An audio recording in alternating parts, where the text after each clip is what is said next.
So I immediately had to plate the dessert, spoon that hot fruit over the brioche tart, cut a piece, stick it in her mouth, and then tears started coming down, right? And initially I thought, oh no, I have burnt Julia Childs because that fruit was hot. And then when she said, this is a dessert to cry over, I knew that I hadn't burnt her. But what I did know at that time, and it brought to words everything I realized. A cook has been successful when someone eats something and they say, whatever it is, oh, this tastes like my grandmother's.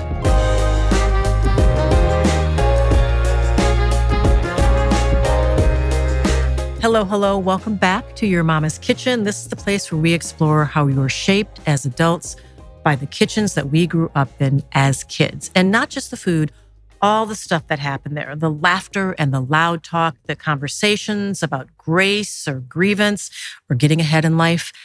I'm Michele Norris. I am so glad that you're here with us as I get to go on a little bit of a field trip because today we're joined by James Beard award-winning chef, baker, author, and restaurateur Nancy Silverton. Nancy is an icon for food fans in Los Angeles for opening her first restaurant, Campanile, and her first bakery, La Brea Bakery, within months of each other, which is kind of insane. She did that in 1989. Since then, Nancy's opened up several more acclaimed restaurants, including Michelin-starred restaurant Osteria Masa and Matza DC, which has just opened just a quick jaunt from my house here in Washington, D.C. Lucky for me. If you haven't tried the food at her restaurants, don't worry. You can cook from one of her 11 cookbooks at home. And for those who are listening and can't see us here, I want you to know that Nancy is not just known for her amazing food, but also for her incredible sense of style. Thank you so much for being with us. A pleasure to be here, including I love listening to most of the time the inaccurate accolades. No. Just take it. Just absorb all of it. No, you're a professional. You got them all down. Yeah. The years are right. Okay, good. I'm glad we were accurate. Right. We had to leave some stuff out because I could have spent 20 minutes just ticking through everything that you got it right. There's a lot there. Now, you know how the show works. We talk about the kitchen that you grew up in and how it has influenced you. You grew up in Sherman Oaks, California, and Encino? Yep. So when I was 10, I moved to Encino, both the San Fernando Valley in Los Angeles, a suburb of Los Angeles.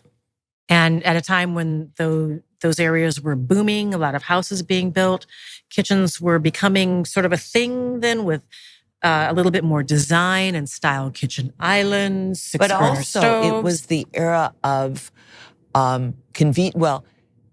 quick and convenient ways of getting food on the table using some packaged things like hamburger helper and rice-a-roni and many things that whoever was in charge of the kitchen, which is usually the woman, would be able to make food quicker, right?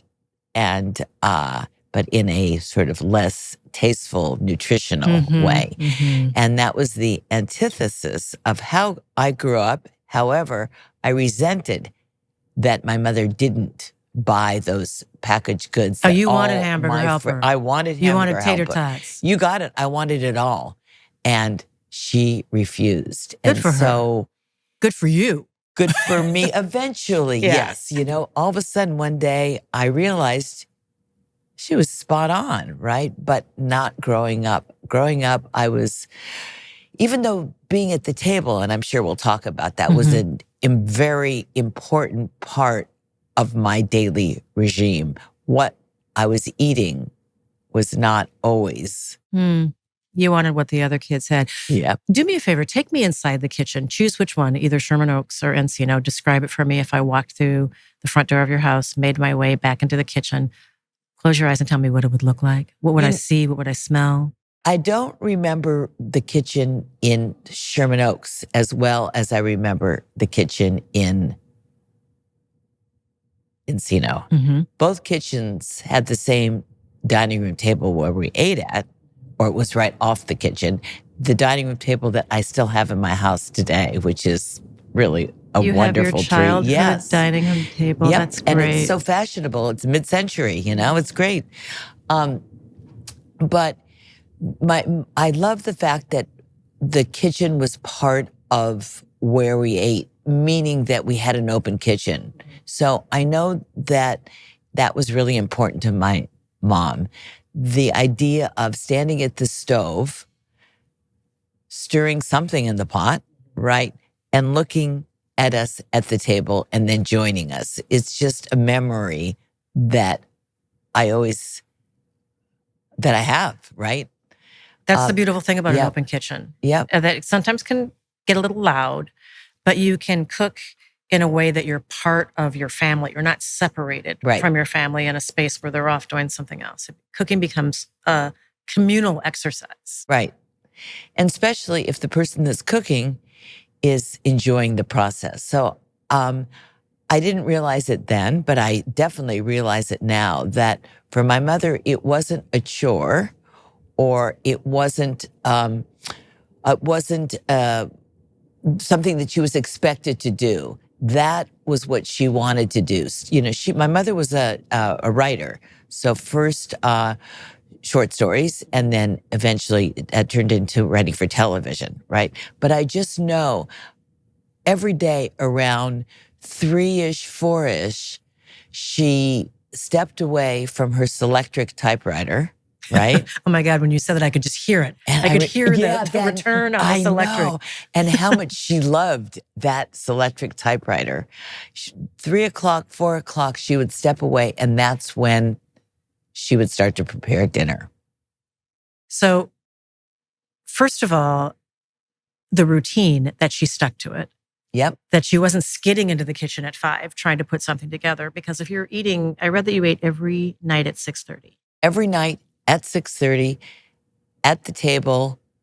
My father would always be home by that time.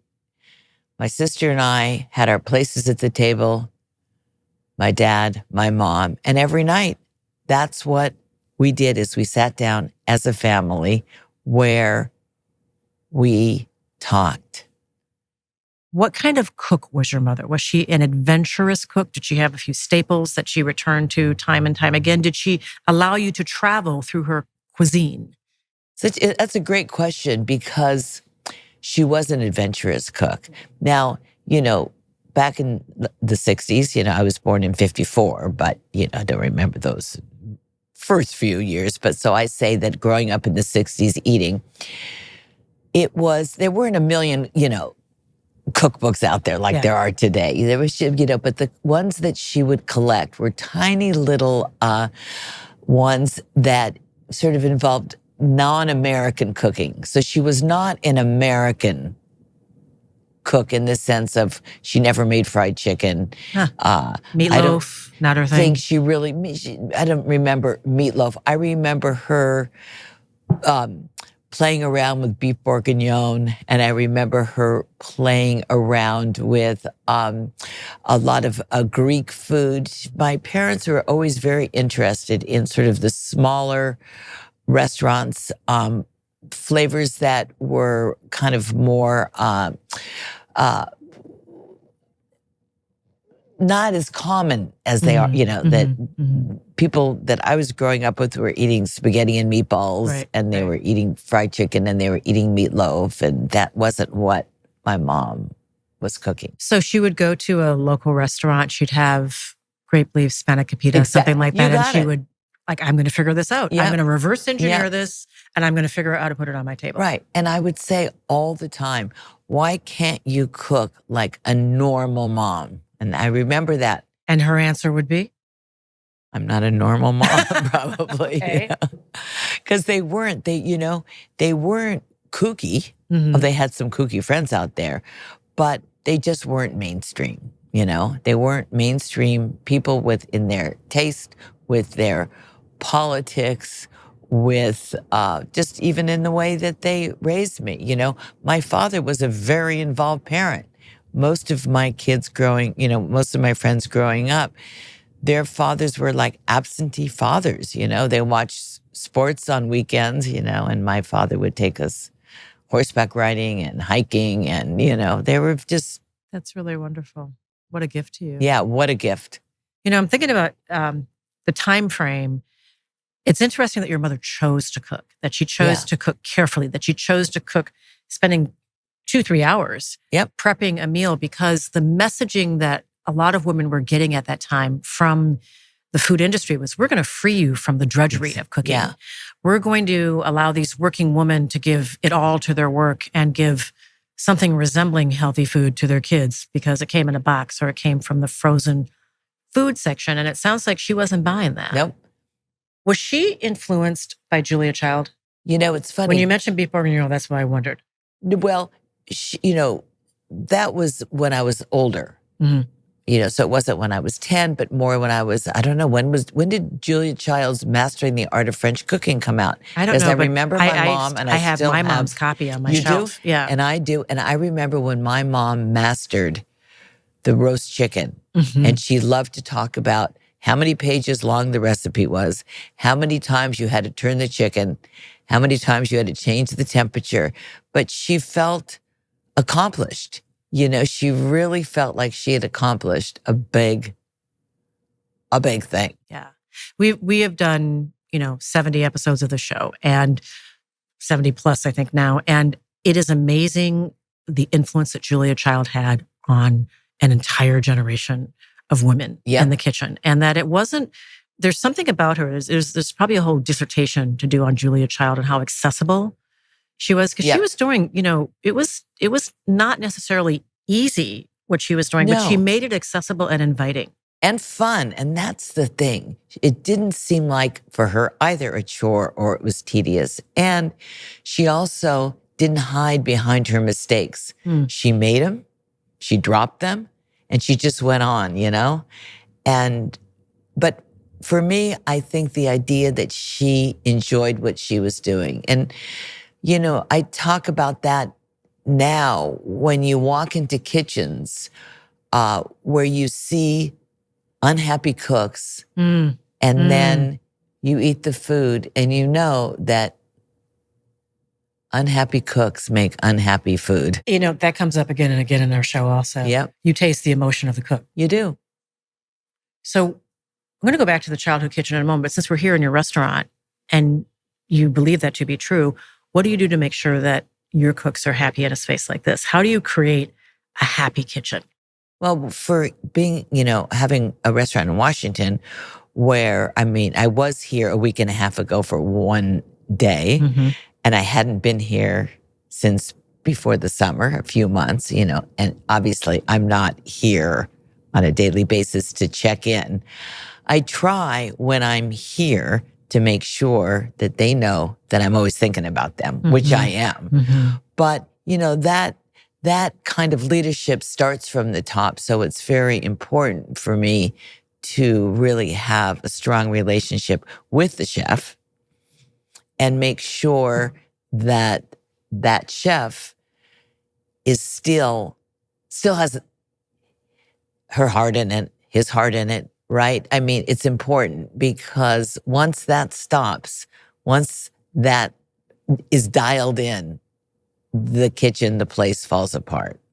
We're in a moment culturally where there are so many shows that take us behind the scenes in restaurants right now, in a show like The Bear or Black Rabbit that was just on Netflix. And they do a good job of showing the kitchen as a pressure cooker, right? Where they're just all kinds of tension that they're navigating. But it sounds like throughout all that, the kitchen does need to be a space where people are still finding joy. That the food is an expression of joy in some way. Absolutely. No matter what kind of kitchen. Look at some of the kitchens like let's say The Bear, for instance, because I think most people are familiar with that show. So, these nightmares that the chef is having all go back to a time in his life where he worked in kitchens, right? Where the tension was so high and the food that they were making was, food that was so technically driven, that it just took so much out of you. Well, there's those kinds of kitchens, and there's kitchens that the food is a lot, let's say, simpler to make, where the emotions are not quite as high. Both can work is what's so important and so necessary. And I think people are realizing that. And I see a lot of people that I've heard had a reputation several years ago about leading a very difficult kitchen, and how they're working on their own personalities and making those changes. So I think it's a wonderful time to be in the restaurant business, because I think kitchens are becoming easier places to work. And giving people a little more agency over how they cook and how they present. Yeah. Having uniformity. And how they conduct themselves. Improvisation also. Because I never, people, when I first started cooking, I remember the first sort of attention I got from journalists was when I opened Spago in 1982 with Wolfgang Puck, and nobody knew what that restaurant was gonna become, but very quickly it was on everybody's radar. Impossible to get a reservation. Yeah. It was the place to go if you were in Los Angeles. Yep. And I was inundated with interviews with journalists. And I remember most of them, the first question was, what does it mean to be a woman in the kitchen? And I didn't know what they were talking about. I didn't realize that, because I was from California and all of my heroes happened to be female chefs. I didn't realize that that could be an issue.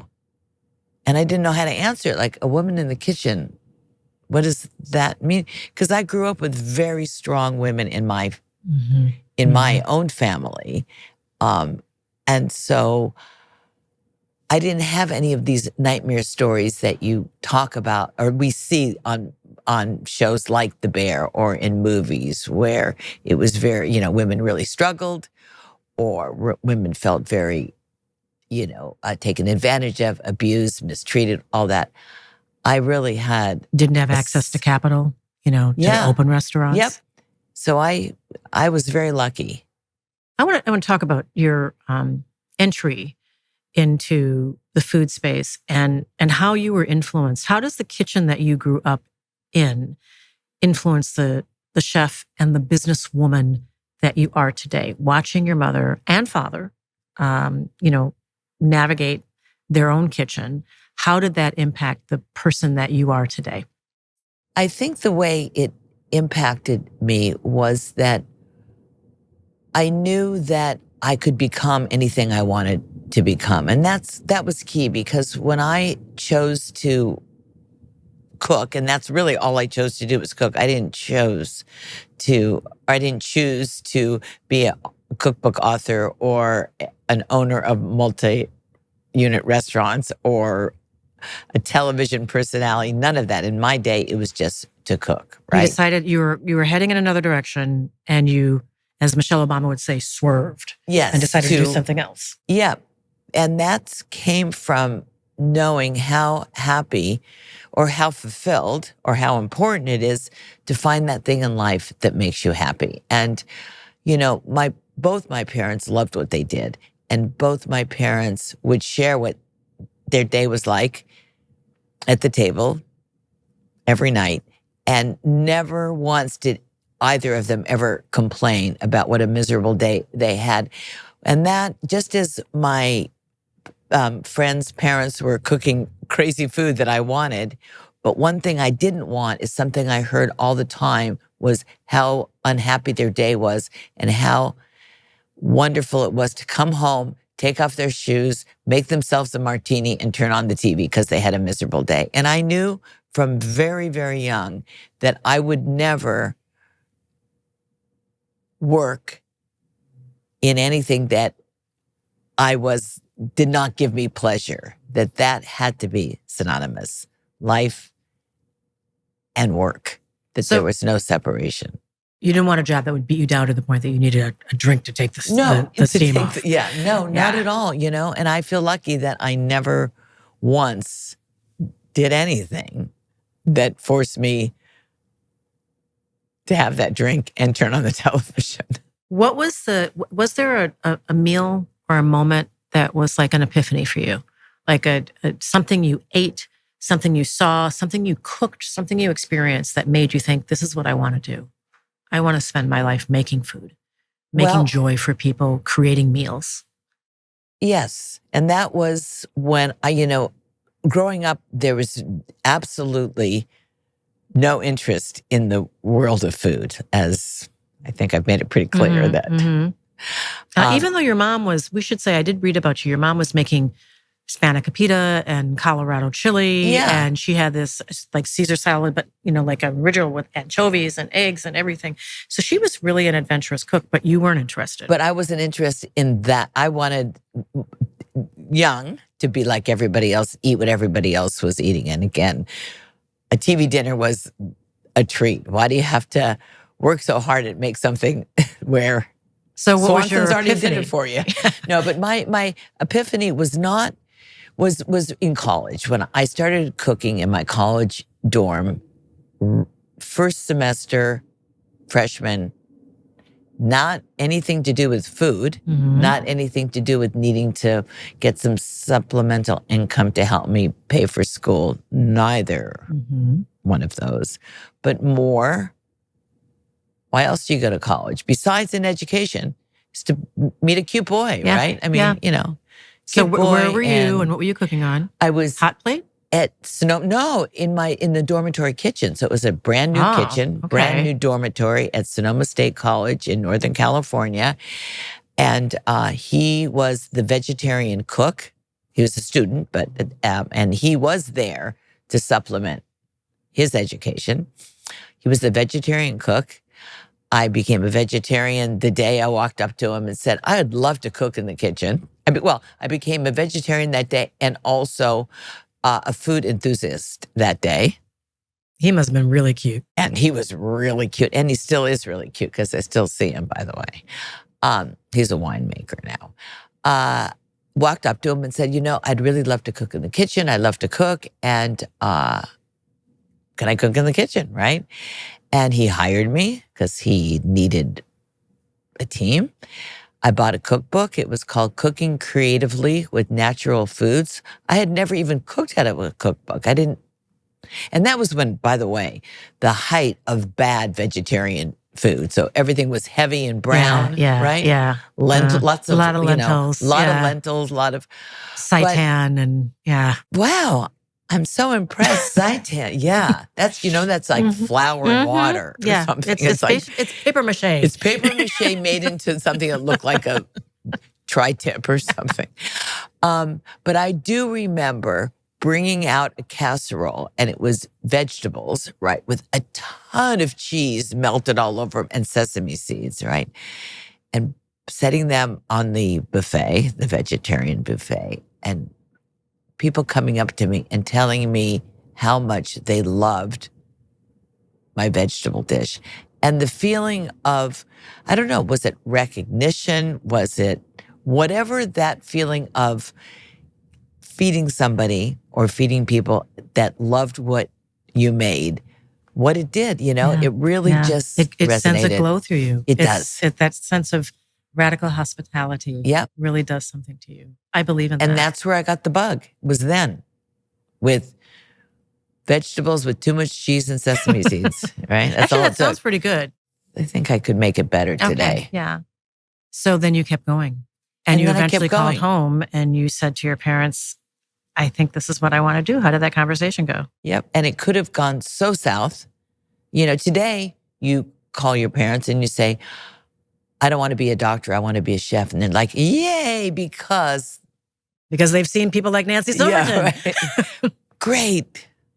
But look there was no role models. There was, yes, Julia Childs was on television and the Galloping Gourmet, but chefs weren't what they are today, let's face it. But I think it was, again, that my parents knew, doesn't matter what you do, you got to love what you're doing. And they didn't disown me. And this was my senior year. It's so easy for a parent to say, you've got one more semester. Right. Just finish, get a degree. But my feeling was, there's nothing I'll do with a degree. Why waste? What were you studying? I was, at that time, I had gone in as political science. I ended up in liberal studies. So there was nothing I would have really, I don't know what I would have done with that degree. And the idea of just sticking out for the sake of sticking out was just not something I was interested in. But it was my father that said, just do me a favor. Enroll in the Cordon Bleu, which I had no idea what the Cordon Bleu was, you know, and that's what I did. There was a year plus waiting list to the one in London. At that time, there was a school in London and a school in Paris, and I didn't speak French, so London seemed like the place to go. And I waited that year and a half cooking while I waited and went to school. Did that, I assume because of what you've now chosen to do, deepened your interest? But some people go to cooking school and it actually, they think they want to be a cook and they decide that the rigidity is just not for them. You found comfort in that. I felt comfort in all of it except for the desserts. And yet you became a baker. And I became, and the reason why is exactly for what you said, is the rigidity. So in the dessert part of the cooking experience, that's where the rigidity was pounded into us. You cannot deviate from the scientific baking is restrictions chemistry. Of baking. And I thought, wow, how limiting, you know? No room for creativity.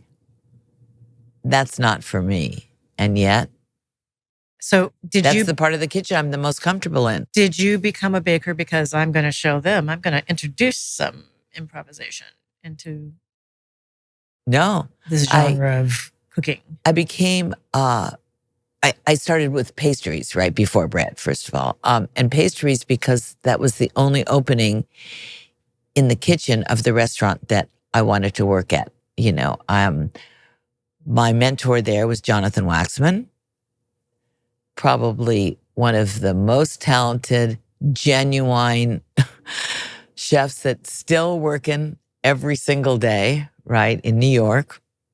And I was lucky enough that he was the chef of the restaurant that was sort of the hottest restaurant in Los Angeles when I came back from Europe. And that was the kitchen I wanted to work at. And that was the only opening. So I thought, well, okay, look, it gets me in the door, you know, and then I'll quickly, or as quickly as possible, transition over to the savory side.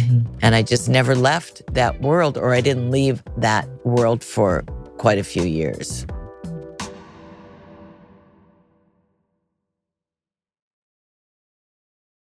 The setting for this episode is special. Nancy Silverton's acclaimed restaurant, Osteria Mozza. This is a beautiful space. It just opened recently. I am so excited because it's a quick drive from my house.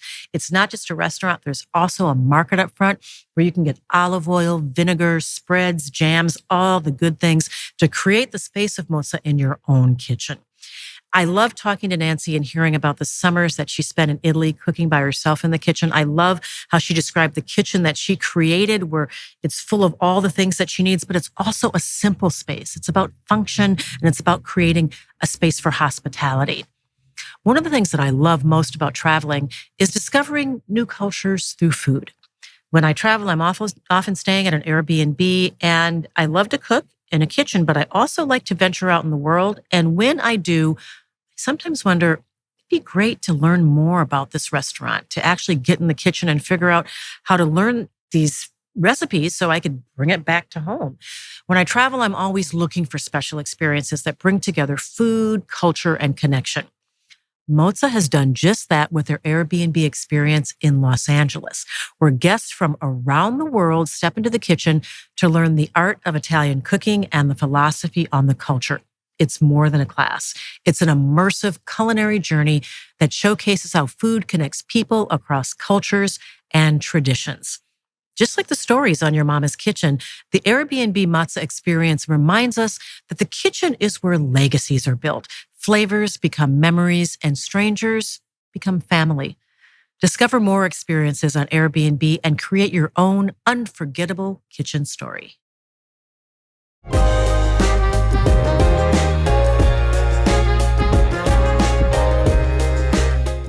What is the secret to, if there is like a one or two or three things that really are the secret to your success? Because you have had phenomenal success across a number of restaurants that are all very different. I mean, Campanile just took off immediately. Part of it was probably the food. Part of it was a beautiful building that it was in.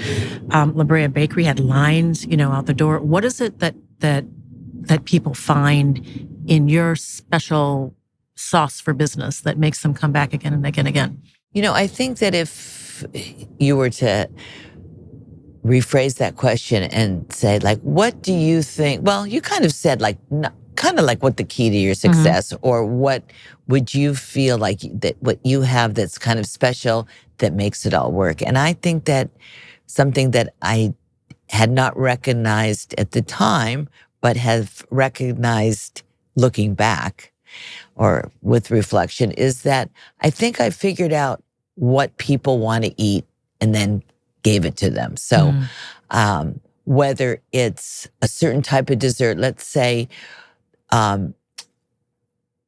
desserts that had a lot of different elements that I would bring in, whether it's temperature contrast, or I should say desserts with contrast. So whether it's textural, temperature, flavor, I was able to weave those into the desserts that I made. And that really is what put me on the map in the first place.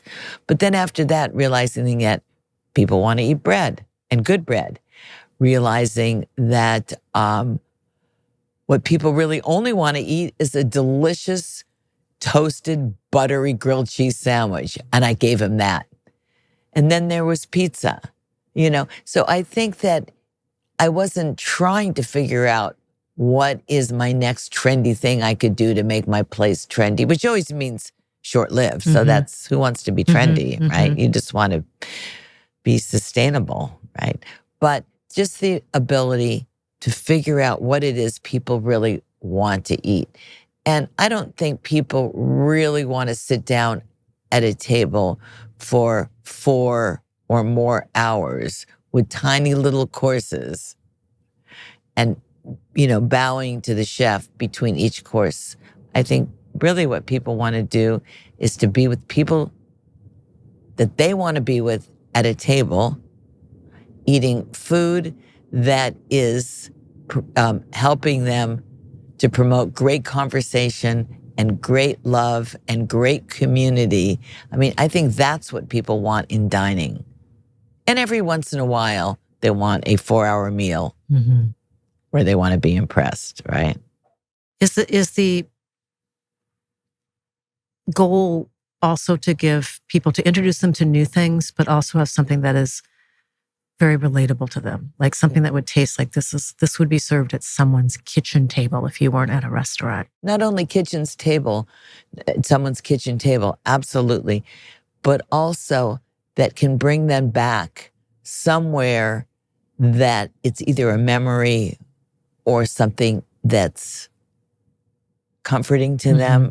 People love to talk about, and bringing us back to Julia Childs, there was that famous episode of the baking show that I did with her that after eating the dessert, she started to cry, right? And people always say, like, what was that like? And I said, well, I think what I did is I did what chefs or cooks are supposed to do, is they're supposed to make people or help people remember parts of their lives that were joyful, right? Can you talk about that moment? Because it really is iconic. I mean, many people have made her swoon. Yeah. Few have made her cry.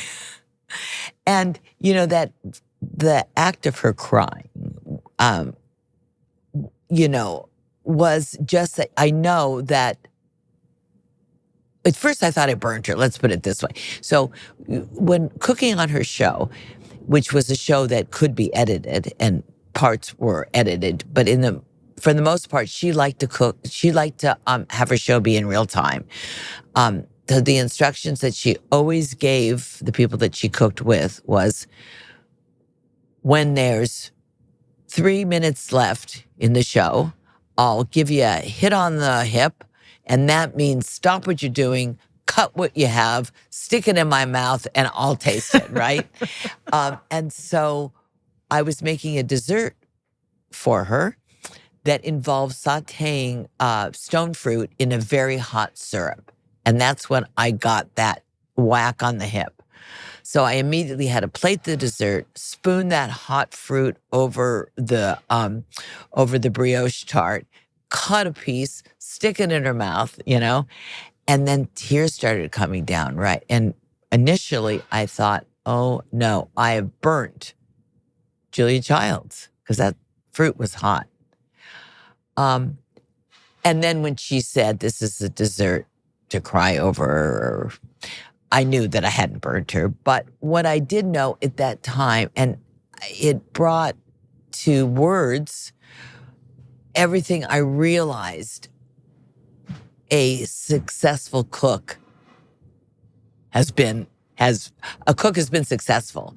When someone eats something and they say, whatever it is, oh, this tastes like my grandmother's. Or I remember 20 years ago, I was here and I was with and I ate some, and that's what food is supposed to be. Food is supposed to bring back, it's supposed to be good enough. Yeah. Yes. Yes. That it takes you back in time. That takes you back in time. And that's what it did with her. She was probably somewhere in France with her beloved husband, Paul, who was no longer alive at that time. And they were somewhere and she had something that tastes like that. It wasn't that the dessert was so delicious.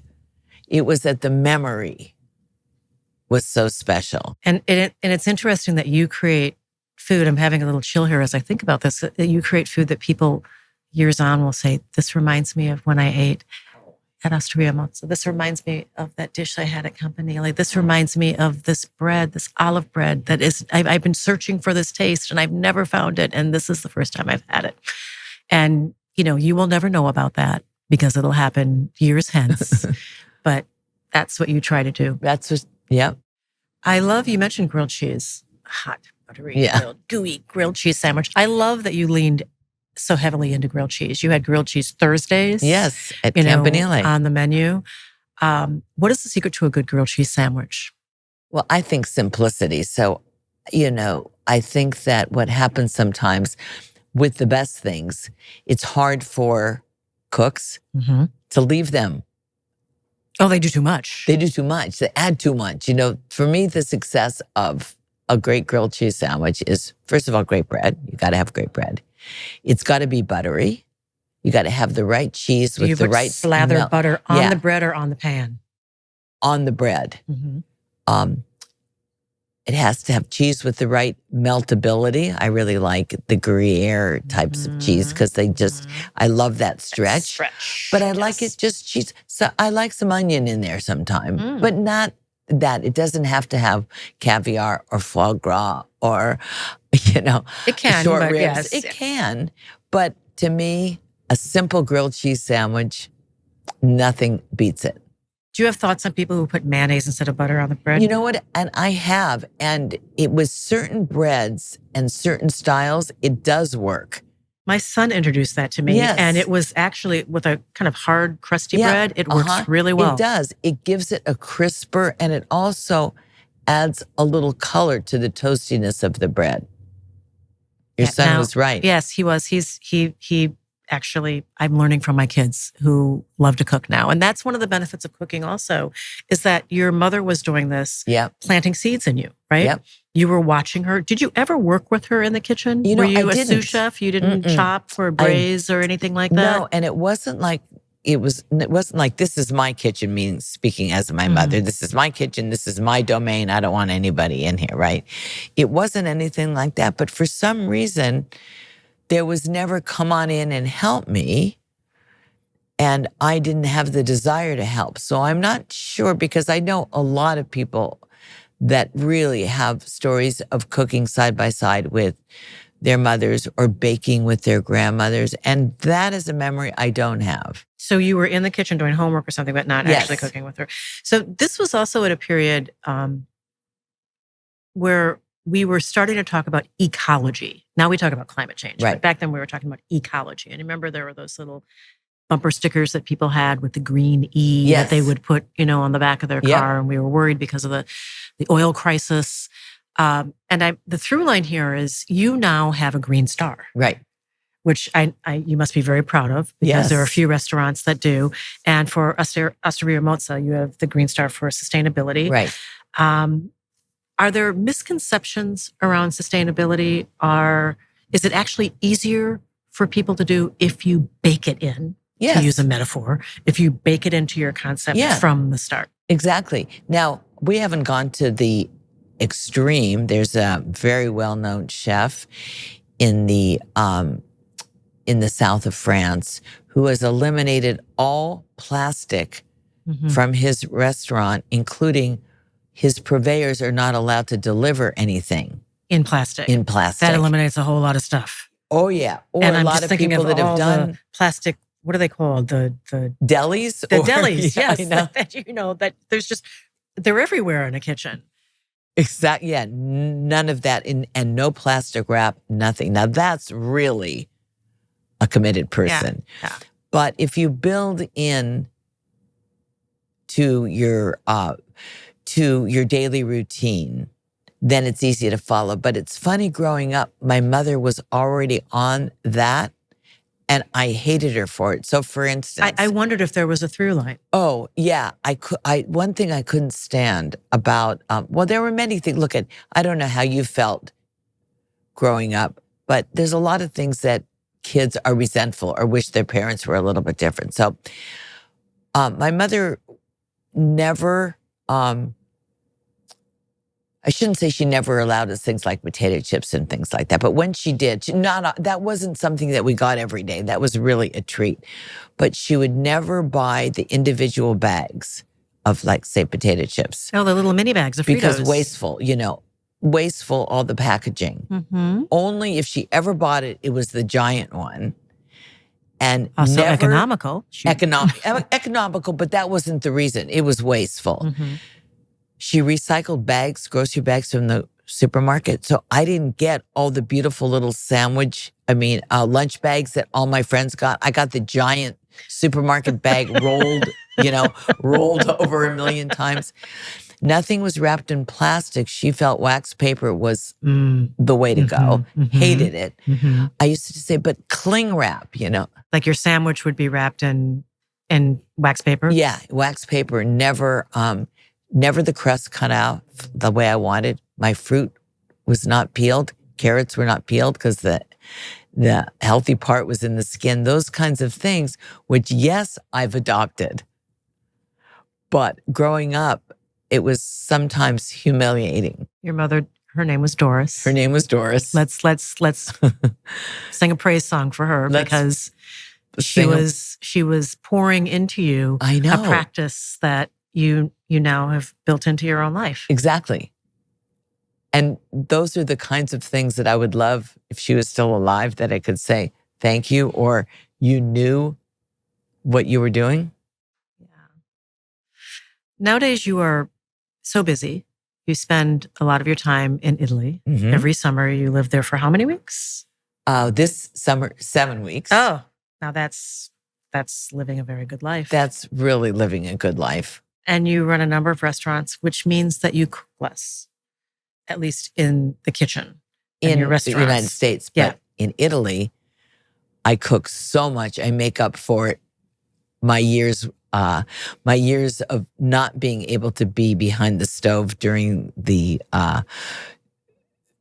my time in the United States. So what is that period in Italy like for you? Well, part of it is, I love that. That is what I love, being in the kitchen, for the most part by myself, cooking what I want to cook at the speed I want to cook it at, and then inviting people over. But something else I do in my house, in my time in Italy, though. So there are the moments that I am by myself, and I love it. I love it. I turn on classical music, and just fill the kitchen with good smells. Doing exactly what I've come on this earth to do, right? But I've also the last handful of years, have sold through auctions for many charitable causes, dinner at my house in Italy for 12 people. Mm-hmm. And this summer, I did 5 of those and raised $500,000. They each went for $100,000. 3 of them to childhood cancer research. 1 of them to an event we did last night here at the restaurant, which is No Kid Hungry. Yes, we love that organization. That's a wonderful organization that, besides many things that it does and many tools it gives to schools and parents, but it provides school lunches. And so important right now with the cuts in the SNAP program. So, thank you for doing that righteous work. Dinner at my house for 12. And then the other dinner was some awful childhood skin blistering disease that is just awful. And sold 5 of those this summer. So that was also a lot of work too. And people say, you're on vacation. Why are you having all these dinners at your house? And for me, vacation is cooking in Italy. Yeah. Doing what I want to do. It's not, and that's when you know you're doing what you want to do, right? When you still want to do it when you're supposed to be off. Yeah. When you're supposed to be, right. You are off, you're still. So you're also working with Airbnb to provide experiences for people. When you're staying at an Airbnb, you can also then venture out in the world and learn how to cook. And with that in mind, and also with the listeners in mind, this is a show about your mama's kitchen, remembering the kitchen you grew up with. Some of these people are creating that kitchen right now, right? The kitchen that their kids will remember, their kitchen that their family will remember, the kitchen that will create all the holiday memories. So I'm curious about your thoughts on how to create a functional space and hospitable space, and how to do both of those things at the same time. What are your must-haves in the kitchen? What are the things that you have to be able to reach for that are right next to you? What does the lighting need to look like? Just, if you could riff a little bit on what makes a difference to create something that is both functional and hospitable. Well, I think for me, I've lived in the house that I still live in for 31 years, which was a long time. It was when right before my last child was born. So I know how old he is. 3 children, yes. Well, I only have 2 now because my middle son passed away 2 years ago. And so but I still say I have 3 children. Right? So let's say I have 3 children. But when my youngest, so I know how long I've lived in my house and how old my son is because they were the same time. One thing I didn't want the quote unquote chef's kitchen, right? I have that at work. I wanted a home kitchen. So I think that that's key, is to make the kitchen a home kitchen. So it's not, first of all, it's not intimidating. There's not a lot of stainless. It's not large. But in my own kitchen, I have a collection on one wall of rolling pins that not only I use, but go back to my father's time of the summers he spent on his family farm in Canada. So I have 4 of their rolling pins, where every time I look at them, I just think of the generations, right? And what was rolled out with those. My window, I have a bay window, and rather than it having, say, curtains, its curtains are all these kind of egg beaters that I've collected over the years. So they're hanging? So they're kind of hanging, and so they're window treatment. But that kitchen feels like me. I've got my olive oil and my vinegars that I use in cooking. I've got a very modest stove. I've got a nice crock with wooden utensils and good whisks, things that feel good in my hands. I have a drawer of very organized knives. So it's not like I'm pulling out a drawer and there's all these knives that are, bumping up against each other or dangerous to, reach in. They're all kind of lined up.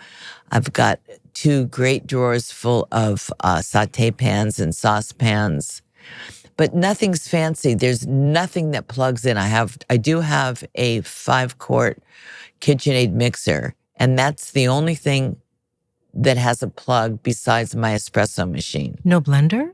I don't have a blender. I have a hand a hand juicer. I love my juicer. But I don't have a food processor. I have probably 8 mortar and pestles because I love mortar and pestles. But that's really all I have, a nice wood work table in the middle of the kitchen. But my kitchen could be anybody's kitchen. It's not a kitchen that's designed by a chef, for a chef. It's designed for a person that cooks at home when they cook at home. And that's the same as in Italy, although I don't have an espresso machine in Italy. That's I have a where Chemex. I would think that, okay, well, that makes sense. I was going to say, I would think that you would want I don't have enough there. counter space in Italy. At home, I have enough space for an espresso machine. Well, we always gift our listeners with a recipe. And your recipe sounds delicious, and it comes with 1 or 2 sauces. It is brisket. Is it the brisket that your mother made? Well, first of all, my mother loved making brisket, and was very proud of her brisket. And I still I just know, I can see to this day sort of the smile on her face as that brisket is cooking. Now, I said to you that around 3 or 4, my mom put away the Selectric typewriter, right, and began dinner. But that brisket had to be started much earlier in the day because it cooked for a long time. So that's the smell I remember in her kitchen, but also the smile on her face when she made that brisket. When she presented it? Yeah. But I've, changed it over the years. I've added beer to the braise, Beer and wine. And wine, yeah. To the braise. She only had wine in hers. I've added some aromatics, things like that. But always with her spirit of that's what she loved making was brisket. And then we love the horseradish sauce, and I love the salsa verde. And it's not a hard recipe to make at home, but it's very, very comforting. And you can't rush it, right? You need to get it needs the long time because you're working with a very tough piece of meat that becomes not tough. I love that you gave us the choice, though, the salsa verde or the horseradish sauce, and to actually get actual horseradish. Yep. And fresh use a very microplane. Yep. A great tool that brings in my father into the. Where does your father was Larry? Recipe. Now how has he come into the recipe? He loved to fiddle in his workshop. So the microplane was actually developed by a carpenter, right? And you're kidding. It was the one that we used to zest lemons and limes, and in this case, horseradish. Think about it. It was like a plane or a file. Yeah. But it was developed by a carpenter, a smart carpenter. I imagine a chef, I could use that in the kitchen. Yeah, exactly. I'm going to take this and wash it off well and use it now in the kitchen. Right. I have loved talking to you. I feel so special that we were able to do it here in this wonderful space, in this building that is, well over 100 years old. Yeah. It's one of the city's original city markets. So people, And in this room, can't you see it? Doesn't it feel like you're in Europe? It does. At a market? Yeah, and if if these walls could talk, they would tell incredible stories about power brokers in Washington and new people who were newly arrived in the nation's capital, trying to make their way. And you have made a beautiful space here. And thank you so much for inviting us. Thank you. I have loved this conversation. My very best to you. Thank you. Well, I knew this was going to be a special conversation, and it certainly was. Nancy's story shows us that the inspiration can happen at any moment. It tells us that you can swerve and you can make a difference by making a different choice in your life. She's helped us figure out how to create a space that is, yes, functional and hospitable, and she does it all with incredible style. You have created spaces where people create memories. And in your cookbooks, you have become a teacher so people can make those memories in their home too. So thank you very, very much. Well said. Thank you. Thank you. Thank you. I knew I would love that conversation, and it was a real treat to be able to do it here in the restaurant. Now, before we let you go, I want to remind you that our inbox is always open. We want to hear your stories. We want to hear about your mama's kitchen, maybe some of the recipes, maybe some of the thoughts on some of our previous episodes. You can record an audio message or you can record a short video and send that to us at ymk@highergroundproductions.com. Your voice might be featured in a future episode. Maybe one of your videos might be featured on YouTube now that our show is on YouTube as well. If you want to try the recipe for the brisket, Nancy Silverton's Mama's Brisket recipe, along with the horseradish sauce or the salsa verde, you can find that at our website, yourmamaskitchen.com. And when you're there, make sure to spend some time scrolling through because you will see recipes for all the previous episodes, and there are a lot of good ones on there. Thanks for being with us. I hope you come back next week because we're always serving up something delicious. Until then, be bountiful.